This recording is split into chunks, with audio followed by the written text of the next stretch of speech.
ॐ अज्ञानतिमिरान्धस्य ज्ञानाञ्जनशलाकया चक्षुरुन्मिलितं येन तस्मै श्रीगुरवे नमः। वाञ्छाकल्पतरुभ्यश्च कृपा सिन्धुभ्यैव च पतितानां पावनेभ्यो वैष्णवेभ्यो नमो नमः।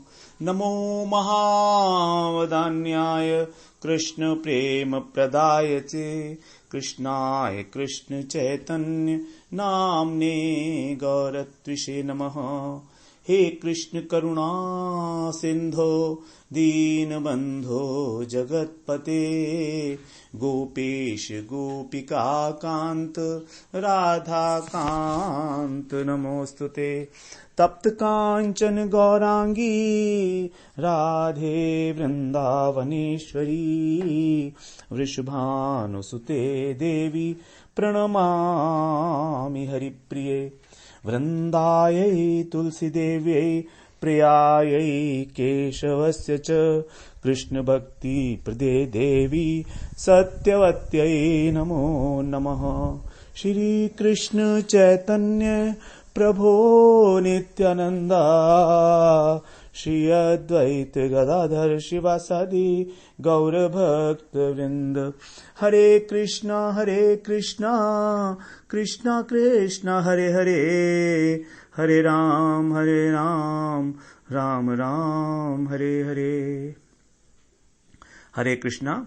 सर्वप्रथम मैं अपने गुरुपाद पद ओम विष्णुपाद अष्टोत्तर शत श्री श्रीमद् भक्तिवेदांत माधव गोस्वामी महाराज के चरण कमलों में अनंत कोटि दंडवत प्रणाम ज्ञापन करता हूं। हम लोग श्रीमद् भगवद गीता के 10वें अध्याय का 10वां श्लोक श्रवण कर रहे हैं। चतुश्लोकी गीता का तीसरा श्लोक, जिसमें भगवान बता रहे हैं तेषां सतत युक्तानां भजतां प्रीतिपूर्वकम् ददामि बुद्धि योगम तम येन मामुपयान्ति ते। तेषां सतत युक्तानाम, अर्थात जो मुझसे सतत युक्त हैं, भगवान से जो निरंतर जुड़े हुए हैं, उसके विषय में भगवान बता रहे हैं। तेषां सतत युक्तानाम भजताम प्रीतिपूर्वकम, और प्रीतिपूर्वक मेरा भजन करते हैं, उन्हीं को मैं बुद्धि योग प्रदान करता हूं, अर्थात शुद्ध भक्ति प्रदान करता हूं। बुद्धि योग का अर्थ यहां पर हमने लिया है मुख्य अर्थ है इसका शुद्ध भक्ति। तो उनको मैं भक्ति प्रदान करता हूं। ये न मामू पयांति ते, इस प्रकार वो मुझको प्राप्त करके उस प्रकार मुझे प्राप्त करते हैं। तो हम लोग बात कर रहे थे यहां पर कि प्रीति पूर्वकम हो गया था हमारा ददामी बुद्धि योगम। तो बुद्धि योग जो है उसके विषय में हम चर्चा कर रहे थे। भगवान की भगवान की एक स्वरूप शक्ति है, उसकी 3 वृत्तियां संघनी, संवित और आह्लादनी। तो संघनी वृत्ति जो है भगवान का सत स्वरूप है, और संवित वृत्ति के कारण भगवान चित्त स्वरूप हैं, और आह्लादनी वृत्ति के कारण भगवान आनंद स्वरूप हैं। तो स्वरूप शक्ति की जो दूसरी वृत्ति थी, प्रमुख वृत्ति, वो है संवित वृत्ति, अर्थात ज्ञान। संवित का अर्थ होता है ज्ञान, इसी को चित्त कहा गया है। तो जो सच्चिदानंद स्वरूप है भगवान का, उसका जो द्वितीय घटक है चित्त, सत चित्त आनंद, तो चित्त जो है वो इसी वृत्ति की अभिव्यक्ति है। अब ये वृत्ति क्योंकि भगवान की स्वरूप शक्ति की वृत्ति है, तो चित्त जगत में अर्थात वैकुंठ में जो चित्त वृत्ति है वो हमेशा त्रिगुणातीत है, तीनों गुणों से अतीत है, क्योंकि माया तो जड़ है, माया तो स्पर्श ही नहीं कर सकती वहां पर। और भगवान का जो स्वरूप है वो विशुद्ध ज्ञानमय है। विशुद्धम केवलम ज्ञानम प्रत्यक सम्यक अवस्थितम सत्यम पूर्णम अनाद्यंतम निर्गुणम नित्यम अद्वयम। ब्रह्मा जी बता रहे हैं स्तुति करते हुए भगवान की कि भगवान का स्वरूप कैसा है। दूसरे स्कंध के श्रीमद् भागवत पुराण के ही दूसरे स्कंध के 6 अध्याय का 40वां श्लोक, आपका स्वरूप कैसा है? विशुद्धम केवलम ज्ञानम, शुद्ध सत्वमय स्वरूप है। और प्रत्यग सम्यक अवस्थितम, सबके भीतर रहने वाले आप, सर्वव्यापी हैं। प्रत्यग चारों दिशाओं से ओतप्रोत होने के कारण आप सम्यक रूप से स्थित हैं। इस जगत में भगवान चारों दिशाओं में ओतप्रोत हैं। आप सत्य वस्तु हैं, सत्यम पूर्णम, आप पूर्ण हैं, षड ऐश्वर्य पूर्ण हैं आप। त्रिकाल अबाधित होने के कारण आप सत्य वस्तु हैं। और अनाद्यंतम, आपका कोई आदि नहीं है, अनादि हैं आप। अनंतम, अनंत हैं आप। निर्गुणम, प्रकृति के तीनों गुणों से अतीत हैं। नित्यम अद्वयम, नित्य है और एक रूप, एक रस। क्योंकि सभी कालों में, सभी स्थानों पर आप एक ही रूप हैं, एक ही रस हैं। मतलब वही भगवान का जो सच्चिदानंद विग्रह है, वही जो त्रिकाल अबाधित है, काल और स्थान की सीमाओं से अपरिछिन्न है, उसी को कहा गया नित्य। नित्य स्वरूप है भगवान का। और द्वितीय वस्तु का अभाव है, अर्थात केवल आप ही आप हैं, इसलिए आप अद्वय भी हैं, अद्वयम। बड़ी सुंदर स्तुति है, भगवान का पूरा स्वरूप यहां पर ब्रह्मा जी ने बताया है। विशुद्धम केवलम ज्ञानम प्रत्यग सम्यग व्यस्थितम सत्यम पूर्णम अनाद्यंतम निर्गुणम नित्यम अद्वयम। तो ये जो संवित वृत्ति के द्वारा भगवान अपने भक्तों को जान पाते हैं और भक्त भगवान को जान पाते हैं। क्योंकि भगवान का भजन करने के कारण, जैसे हमने श्रवण किया, तम भजन निर्गुणो भवेत, आपका भजन करने वाले भक्त भी निर्गुण हो जाते हैं। तो यहां पर जो बुद्धि शब्द है, थोड़ा सा इसे ध्यान से हम लोग श्रवण करेंगे। यहां पर जो बुद्धि शब्द है वो भगवान की स्वरूप शक्ति की संवित वृत्ति का वाचक है।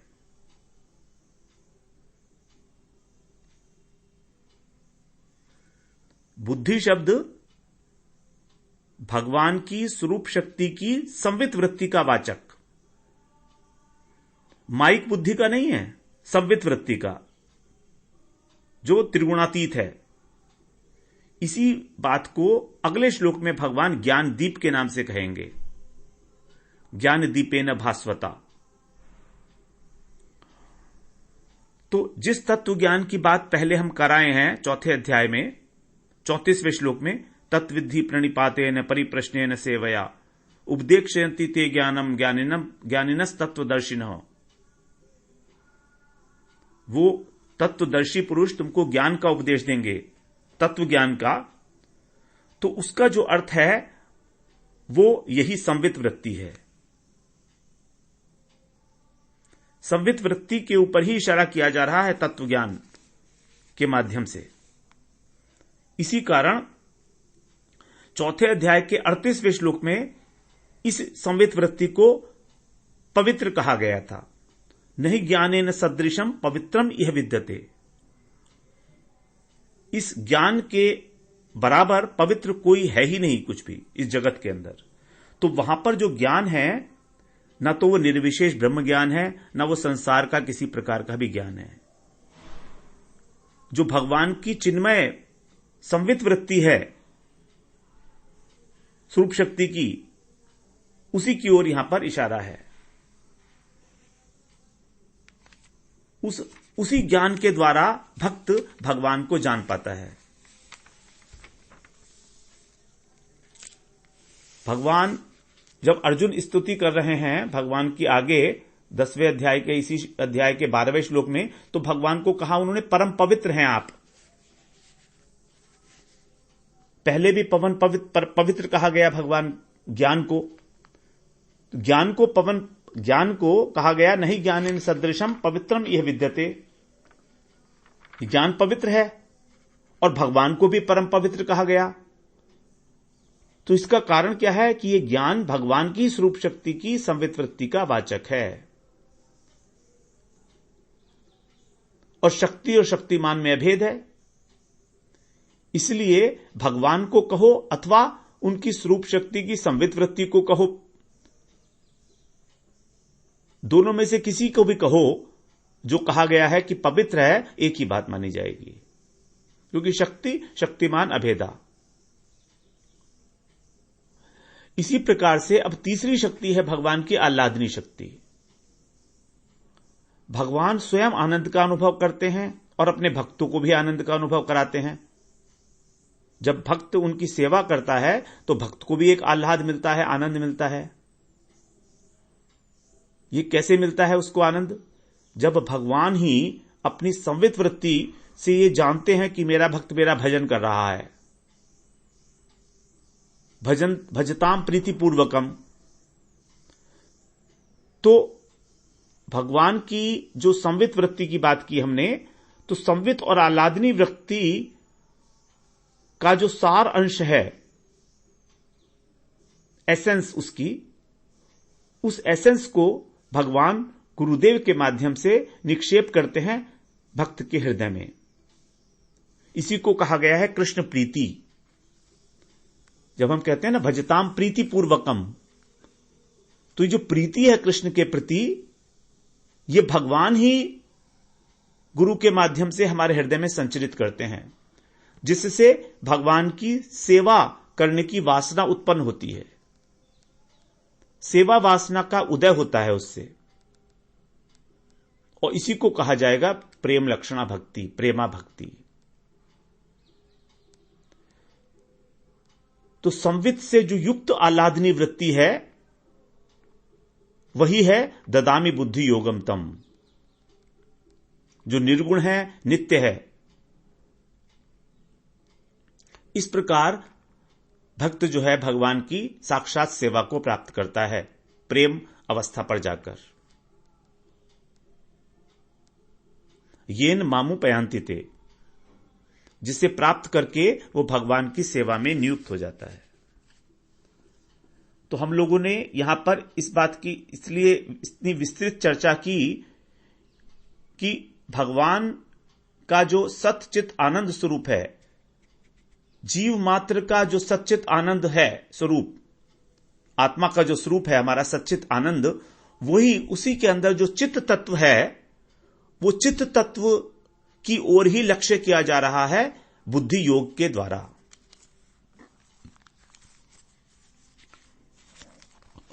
बुद्धि योग के द्वारा उस चित्त अंश की ओर लक्ष्य किया जा रहा है, और उस संवित वृत्ति अर्थात चित्त अंश, उसको प्राप्त करने के बाद ही फिर आगे कृष्ण प्रीति का उदय माना गया है, और तब आनंद अंश की प्राप्ति होगी। क्योंकि जब सेवा की जाएगी तब वहां पर आनंद की उपलब्धि होगी। ये न मामू पयांति ते, भगवान की प्राप्ति मतलब भगवान की सेवा की प्राप्ति, साक्षात भगवत सेवा की प्राप्ति को ही कहा गया है ये न मामू पयांति ते। बड़ा इंपॉर्टेंट श्लोक था ये हमारा, क्योंकि बुद्धि योग के विषय में बहुत सारे भ्रम हैं, इसीलिए हम लोगों ने इसकी इतनी चर्चा की, विशद चर्चा की। भगवान का जो 3 प्रकार के अंश हैं, सत्य चित आनंद, उसके अंदर जो चित्त अंश है उसी को कहा गया यहां पर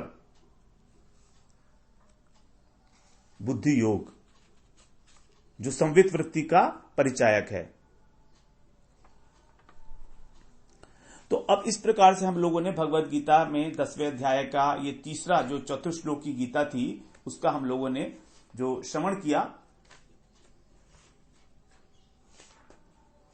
अब हमारे जो भगवद गीता के जो श्लोक हैं, ये इन श्लोकों के विषय में हम लोग चारों श्लोकों को एक प्रकार से हम लोग अपना माइलस्टोन रखेंगे, जिससे कि हम इनको याद कर सकें, कंठस्थ कर सकें। बड़ा इंपॉर्टेंट है, इनको कंठस्थ करना बहुत इंपॉर्टेंट है।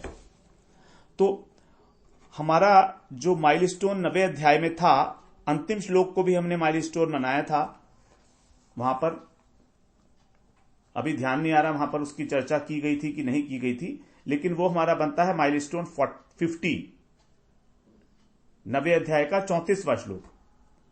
अब उसके बाद फिर 10वें अध्याय के ये 4 श्लोक हमारे 8, 9, 10 और 11, ये हमारे हो जाएंगे माइलस्टोन नंबर 51, 52, 53 एंड 54।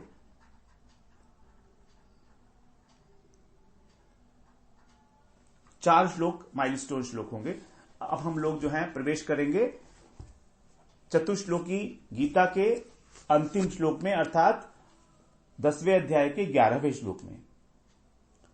उसमें भगवान कह रहे हैं, तेषामेवनुकंपार्थम अहम अज्ञानजं तमः नाशयामि आत्मभावस्थो ज्ञानदीपेन भास्वता। तेषाम एव अनुकंपार्थम अहम अज्ञानजं तमः नाशयामि आत्मभावस्थो ज्ञानदीपेन भास्वता।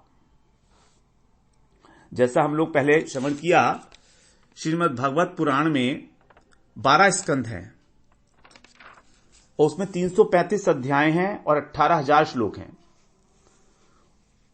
उन सब का सार ब्रह्मा जी को सुनाया भगवान ने चतुश्लोकी भागवत के रूप में। उसी प्रकार भगवत गीता का जो प्रतिपाद्य विषय है वो है भक्ति, अनन्या भक्ति। तो उसी अनन्या भक्ति का जो स्वरूप है और उसका फल है, किस प्रकार से उसे साधित होती है, ये भगवान ने इन 4 श्लोकों में हमें बताया है, 8, 9, 10, 11। तो उस अनन्य भक्ति का आश्रय लेकर ही जीव मात्र इस भवसागर से पार हो सकता है, और कोई रास्ता है ही नहीं। यदि हम सोचे कोई और रास्ता भी है तो ऐसा तो कुछ नहीं है। जब तक भगवान के चरण कमलों के प्रति हमारी जो बुद्धि है वो नहीं लगती है, तब तक इस भवसागर से पार करने का कोई उपाय नहीं है। तुलसीदास जी ने बहुत सुंदर रूप में बताया है, सेव्य सेवक सेव्य भाव बिनु भवन तरिय और गारी भजहु राम पद पंकज अस सिद्धांत विचारे। काकभूषण जी कह रहे हैं गरुड़ जी से। गरुड़ जी का एक नाम है उरगारी। उर का मतलब होता है वक्षस्थल, गौ माने गमन करना, उरग, उरग बोलते हैं सर्प को, अरि मतलब शत्रु। तो हे सर्पों के शत्रु गरुड़ जी, सेव्य सेवक भाव के बिना भव न तरिये, कोई भी भव नहीं, कोई भी इस भवसागर को पार नहीं कर सकता। भजहु राम पद पंकज अस सिद्धांत विचारी, ऐसा सिद्धांत विचार करके, ऐसा सिद्धांत मानकर विचार कर भगवान के राम के चरण कमलों का ही भजन कीजिए। तो भगवान का भजन किए बिना, उनके चरणारविंद में प्रीति हुए बिना इस भवसागर से न कभी कोई पार हुआ है, न होगा। कोई उपाय ही नहीं है और दूसरा, न उपायो अन्यो अस्ति कुत्रचित। अनायास ही अनन्य भक्ति का आश्रय लेने पर प्राणी मात्र जो है इस भवसागर से पार हो जाता है और भगवान उसको अपनी सेवा में नियुक्त करते हैं। इसीलिए इन 4 श्लोकों को कहा गया है चतुश्लोकी गीता।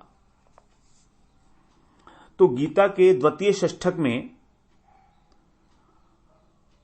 जो हमारा 9वां और 10वां अध्याय है, षष्ठक का मतलब 7वें अध्याय से लेके 12वें अध्याय तक, इन 6 अध्यायों के बीच में जो 2 अध्याय हैं, 9वां और 10वां, इसके पहले पढ़ते हैं 7वां और 8वां और बाद में पढ़ेंगे 11 और 12। तो 9वां और 10वां यह भगवान, यह है गीता का हृदय। इन दोनों अध्याय को दोनों ओर 8-8 अध्याय का आवरण है। तो भगवान ने जो गान किया है इन दोनों अध्यायों में, वही है गीता का सार, अंतः सार। जैसे, और इन दोनों अध्यायों के बीच में भी जो कमल के बीच में एक कर्णिका होती है, कमल कोश, तो उसी की भांति ये जो 4 श्लोक हैं भक्ति रूपी भ्रमर के समान है, जहां पर भक्ति अपनी सर्वश्रेष्ठता को प्राप्त हुई है, सर्वोत्कृष्ट अवस्था को प्राप्त हुई है। तो 7वें अध्याय के प्रारंभ में ही भगवान ने इस चतुश्लोकी गीता का उपक्रम कर दिया था, भूमिका बना दी थी वहां पर। मैया सक्त मना पार्थ योगम युंजन मदाश्रय। जो मुझ में आश्रित होकर, जो मेरा आश्रय लेकर और मुझ में आसक्ति पूर्वक मेरा भजन करता है, योगम युंजन, भक्ति योगम, भक्ति योग के अंदर लगता है। तो हम गीता में देखते आ रहे हैं, अर्जुन अनेकों स्थान पर प्रश्न पूछते हैं उस भगवान से। कुछ प्रश्न हैं अर्जुन के जिज्ञासा मूलक, कुछ प्रश्न हैं उनके संशय मूलक। कुछ जगह अर्जुन केवल जिज्ञासा मात्र करते हैं और भगवान उसको एक्सप्लेन कर देते हैं आगे, और कुछ होते हैं संशय। तो संशय भी भगवान निवारण करते हैं अर्जुन का। लेकिन इस चतुश्लोकी के बाद ही, 11वें श्लोक के बाद ही अर्जुन किसी प्रकार का प्रश्न नहीं पूछेंगे भगवान से, बल्कि अभी तक उन्होंने जो श्रवण किया है, जो सार तत्व ग्रहण किया है भगवान से, उसके आधार पर भगवान की स्तुति करेंगे और प्रार्थना करते हुए नजर आएंगे अर्जुन। देखिए, महिमा है इन 4 श्लोकों की कि अर्जुन इसके बाद कोई प्रश्न नहीं कर रहे हैं, अब वो समझ गए हैं। तो भगवान की स्तुति करेंगे और फिर प्रार्थना करेंगे। प्रश्न नहीं पूछ रहे हैं, प्रार्थना करेंगे। तो हम लोग इस श्लोक को थोड़ा सा अच्छी तरह से एक बार श्रवण करेंगे। 10वें श्लोक में भगवान ने बताया कि मेरे भक्तों को किस प्रकार की सांसारिक इच्छा नहीं होती है। नित्य निरंतर प्रेम पूर्वक वो भगवान के नाम, रूप, गुण, लीला का कीर्तन करते हैं, स्मरण करते हैं। अब भगवान जब ये देखते हैं कि मेरा भक्त इतना तल्लीन होकर, तन्मय होकर मुझ में मेरा भजन करता है, तो भगवान उसको बुद्धि योग प्रदान करते हैं कृपा करके। भगवान के हृदय की करुणा उमड़ती है, क्योंकि भगवान अगर कोई चीज दे रहे हैं तो इसका मतलब है कि उनकी हृदय की करुणा ही उमड़ रही है। वो कृपा शक्ति ही भगवान को बाध्य कर रही है कि अपने भक्त को बुद्धि योग, भक्ति देने के लिए, जिससे कि वो कृष्ण प्रीति को प्राप्त करके फिर भगवान की सेवा कर पाए अपने भाव के अनुरूप, और उसका आस्वादन कर पाए, सेवा का आनंद ले पाए, और भगवान भी उस आनंद का आस्वादन कर सकें। साधन करके यदि कोई भगवत प्राप्ति नहीं करता है तो इसके भी कारण हैं। हम मान लीजिए साधन तो कर रहे हैं, लेकिन भगवत प्राप्ति तो बहुत दूर लगता है अभी, तो इसका कारण है। कारण यह है कि हमारे हृदय में, हमारे अंतःकरण में अभी किसी प्रतिकूल वस्तु का भाव भी है, भगवत प्रतिकूल वस्तु। हमारे को कृष्ण के अतिरिक्त कोई और वस्तु भी चाहिए, चाहे कोई वस्तु हो, चाहे व्यक्ति हो, चाहे कोई विचार हो, जो कृष्ण के अनुकूल नहीं है। कृष्ण प्रेम के अनुकूल नहीं है, इस प्रकार का हमारे मन में कहीं ना कहीं कोई विचार है, कोई आसक्ति है।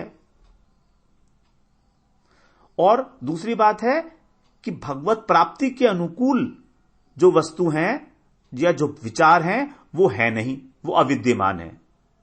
तो विद्यमानता और अविद्यमानता, अनुकूल वस्तु की अविद्यमानता, कृष्ण के अनुकूल वस्तु की अविद्यमानता और कृष्ण के प्रतिकूल वस्तु की विद्यमानता, ये 2 ही कारण हैं भगवत प्राप्ति न होने के। 2 ही कारण हैं।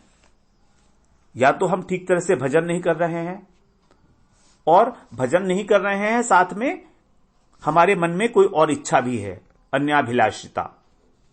जब तक हम अन्याभिलाषिता शून्यम नहीं होंगे, हमारी प्रवृत्ति नहीं होगी कृष्ण में।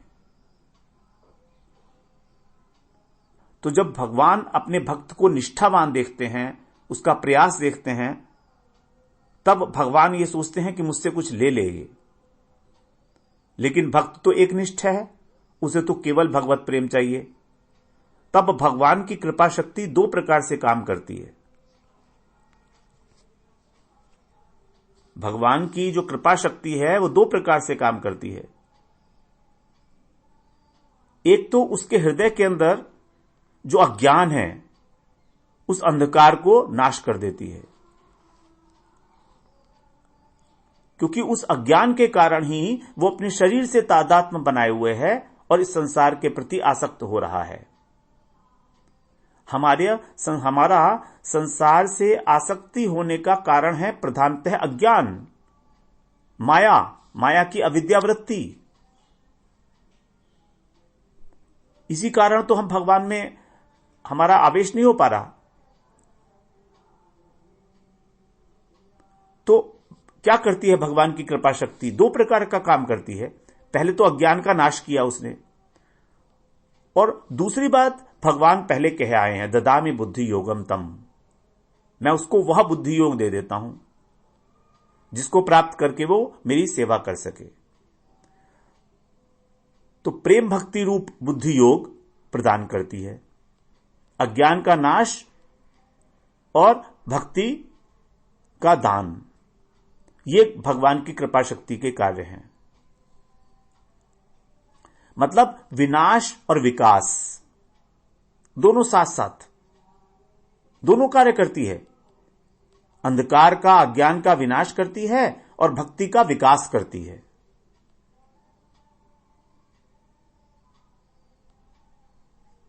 भक्ति के अनुकूल, कृष्ण प्रेम प्राप्ति के अनुकूल बुद्धि का विस्तार करती है, बुद्धि का विकास करती है, संवित वृत्ति को बलिष्ठ करती है भगवान की कृपा शक्ति। तो अब भगवान 10वें श्लोक में तो ये कहा है कि ददामि बुद्धि योगम, मैं उसको क्या प्रदान करता हूं, ये तो कहा है। अब अंधकार का किस प्रकार नाश करते हैं वो यहां पर 11वें श्लोक में बता रहे हैं। दोनों चीजें आवश्यक हैं। जब तक पात्र नहीं होगा तब तक उसको कुछ भी नहीं दिया जाएगा। दिया भी जाएगा तो उसको रिटेन नहीं कर पाएगा वो। जैसे यदि कोई हमारे पात्र है, उसमें छेद है और हमें दूध लाना है, तो हम दूध नहीं ला सकते मार्केट से जाकर उसमें। तो भगवान क्या कह रहे हैं कि मैं उसके अज्ञान रूपी जो छिद्र हैं उनको ब्लॉक कर देता हूं, उनको भर देता हूं और फिर उसको बुद्धि योग के द्वारा भर देता हूं। ददामि बुद्धि योगम तम। ये दोनों काम भगवान की कृपा शक्ति के द्वारा होते हैं। भजन देखकर, एक निष्ठता देखकर भक्त की अपने। तो यहां पर कह रहे हैं भगवान, तेषाम एव अनुकंपार्थम, अनुकंपा करके, कृपा करके उन भक्तों पर जो निरंतर अनन्य भाव से मेरा भजन करते हैं, जो एक दूसरे को भगवत तत्व जनाते हैं, कथयंतश्च, आपस में कथाएं करते हैं, उन पर कृपा करने के लिए मैं क्या करता हूं, आत्मभावस्थ, मतलब उनकी बुद्धि की वृत्ति के अंदर आत्मभाव, जो हमारी बुद्धि है उसके अंदर, उस वृत्ति में स्थित होकर भास्वता, दैदीप्यमान ज्ञान दीपेन, ज्ञान रूपी दीपक के आलोक से। अंधकार को भगाना होगा तो क्या करना है, हमको दीपक जलाना होगा ना। तो वही जो दीपक है वो भगवान जला देते हैं, दैदीप्यमान दीपक। अज्ञान जम तमह, वो जो अज्ञान के द्वारा उत्पन्न अंधकार है उसको मैं नष्ट कर देता हूं। तो भगवान ही भक्त की बुद्धि के अंदर उस ज्ञान दीप को जलाते हैं। ज्ञान दीप का क्या है? ज्ञान दीप का मतलब है संवित वृत्ति, जिसकी हमने चर्चा की पहले। संवित वृत्ति का मतलब ज्ञान कि ये भगवान है, मेरा इनसे क्या संबंध है। इस संबंध ज्ञान का होना, जब तक संबंध ज्ञान नहीं होगा तब तक भगवान की सेवा नहीं हो सकती है। तो उस ज्ञान दीपेन भास्वता, उस दैदीप्यमान ज्ञान दीपक के द्वारा भगवान हमारा अज्ञान नष्ट कर देते हैं। मतलब अज्ञान उत्पन्न हुआ है माया से, प्रकृति से। छठी सृष्टि है ना माया की, प्रकृति की, तो उस अज्ञान को नष्ट कर देते हैं। उसके बाद फिर भक्त अपने स्वरूप में स्थित हो जाता है और भगवान की सेवा करता है अपने भाव के अनुकूल। इसी श्लोक को हम लोग आगे श्रवण करेंगे। वाञ्छा कल्पतरुभ्यश्च कृपा सिन्धुभ्येव च पतितानां पावनेभ्यो वैष्णवेभ्यो नमो नमः।